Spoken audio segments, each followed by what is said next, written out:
In today's video, I am going to teach you how to buy Minecraft on Steam. Before we dive in, here is the key detail to know.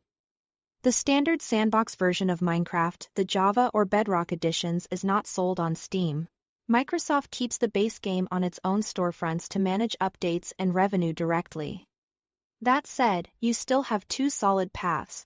You can purchase the official spin-off titles on Steam, and you can add the base game's launcher to your Steam library so it's easy to start from the same place as your other games. Let's begin with the Steam purchases. Open the Steam desktop app, head to the store, and use the search bar to look for Minecraft. You'll see the spin-off games that are officially available on Steam. Minecraft Dungeons is an action RPG dungeon crawler with fast-paced combat and loot.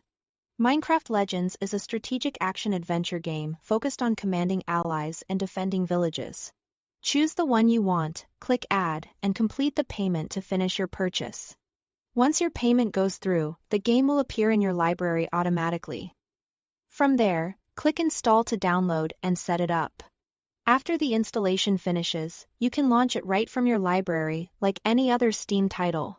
Now, if you want the classic Minecraft experience on PC, the standard sandbox gameplay, you'll need to get the Minecraft Java and Bedrock Edition for PC bundle from official Microsoft sources. Go to Minecraft.net. Buy the game there, and install it as prompted. That will give you the Minecraft launcher on your computer, which manages Java and Bedrock in one place, and keeps everything up to date. With the launcher installed, you can make it convenient to start Minecraft through Steam.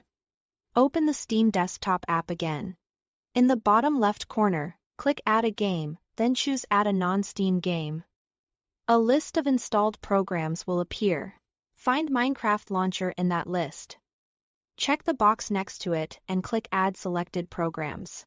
That's it. Minecraft Launcher is now in your Steam library, so you can start it from there alongside your other games. This doesn't turn the base game into a Steam purchase, but it does streamline your setup and centralize your play button. And that's the full process. Thanks for watching.